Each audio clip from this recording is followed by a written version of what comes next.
My name is Richard Moon, and I'm a member of the law faculty at the University of Windsor. Well, let me just start by discussing Section 2B itself. Section 2B of the Charter, so that's Section 2, subsection B, which protects freedom of thought, belief, and expression, is generally understood as the protection of freedom of expression or free speech. So how the courts have understood this generally is that it protects communicative activity of different kinds. Any activity, any action that is intended to convey a message is understood, subject to certain small exceptions, as protected as a matter of Section 2B, protected under the Charter. Then the more difficult question becomes, what are the appropriate or justified limits on freedom of expression? And that's where an awful lot of the debate comes in. Well, maybe I should say a bit more about the general scope. So when we talk about expression as protected under Section 2B, it can include obviously political expression, but also commercial expression, artistic expression of different kinds. Even speech, expression that we might find really quite offensive or objectionable, whether it be obscenity or hate speech, is all understood as protected initially, falling within the scope of Section 2B. But then, as I say, the debate comes under Section 1, the limitations provision of the Charter, about whether or not there are good reasons for limiting it.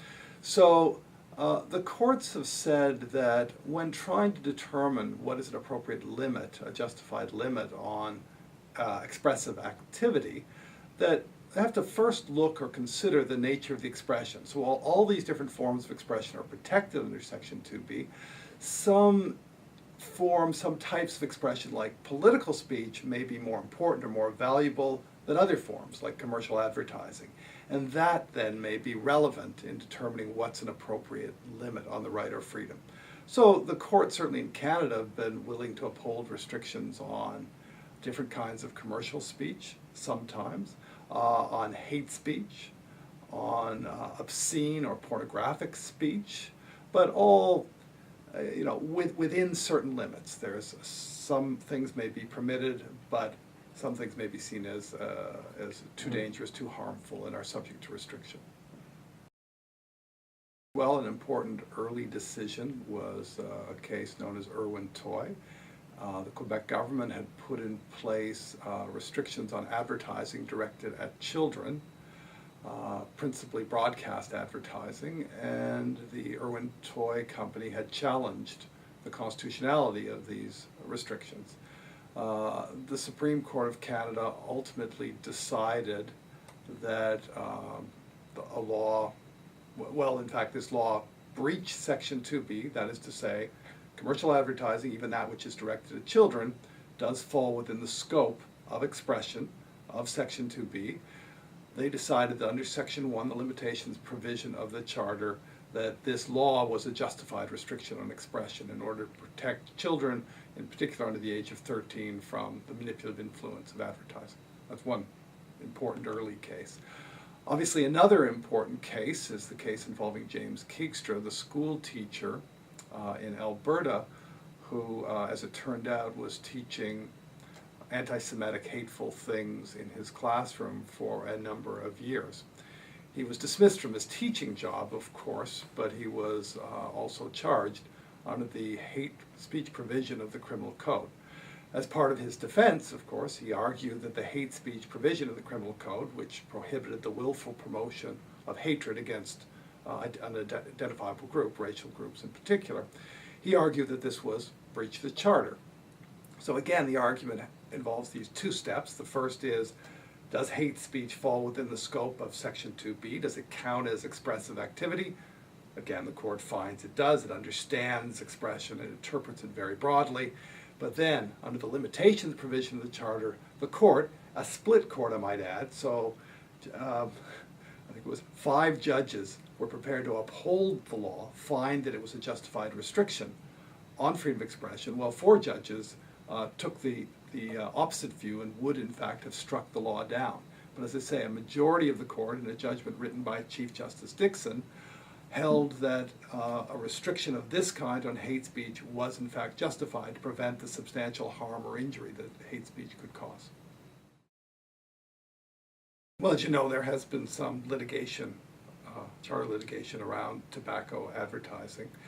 The federal government initially put in place what amounted to a general ban on the advertising and promotion of tobacco products. The Supreme Court of Canada then had occasion to consider this. The tobacco company challenged the constitutionality of this restriction on their advertising, and the Supreme Court of Canada again find advertising falls within the scope of Section 2B, is expressive activity, seeking to convey a message to an audience. So there is a breach of Section 2B. We then go on to consider whether or not whether this law is a justified restriction. In the case of that first law, a majority of the Supreme Court of Canada held that it was not a justified restriction, not because there wasn't an important purpose, or in the language of the test they developed, a substantial and pressing purpose for restricting expressive activity, but rather they found that the law was drafted in overly broad fashion. In their view,